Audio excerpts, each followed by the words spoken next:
দীপা চুপ করে দাঁড়িয়ে থাকলে চারু বলে, কি ব্যাপার, তুমি সাইন করতে পারবে না? তখন দীপা বলে, পারবো। চারু বলে, তুমি সাইন না করলে আমরা বিয়ে করব কি করে? তখন সূর্য বলে, আমি তো সাইন করতে পারবো না।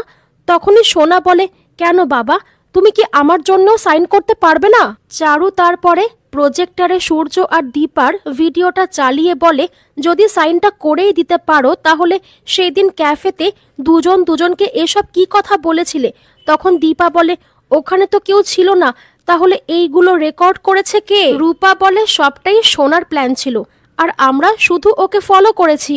চারু বলে, তোমরা দুজন দুজনকে এতটাই ভালোবাসতে, তারপরে কেন সূর্যর সঙ্গে আমার বিয়ে দিতে চেয়েছিলে? সাক্ষ্যদীপ দীপাকে বুঝিয়ে বলে যে পাশের টেবিলে আমরা ছদ্মবেশে বসে তোমার আর সূর্যর সব কিছু রেকর্ড করছিলাম।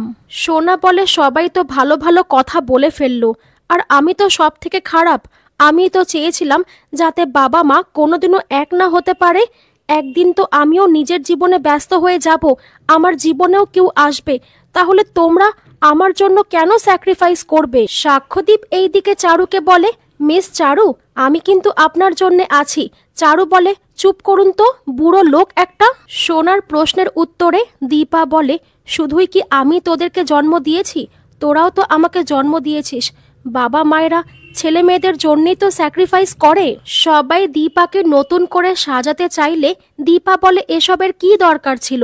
চারু বলে, সব দরকার যদি তুমি বুঝে যাও তাহলে আমরা কি বুঝবো?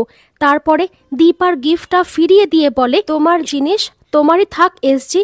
এইদিকে সবাই বিয়ের কাজে ব্যস্ত হয়ে পড়ে। সূর্য আবারও দীপাকে কোণে বেশে দেখে একেবারে চমকে যায়। সূর্য বুঝতেই পারে না তার এই মুহূর্তে কি বলা উচিত। সূর্য আর দীপা সবাইকে সাক্ষী রেখে নতুন করে বিয়ে করে, যেটা দেখে চারুর চোখে জল চলে আসে।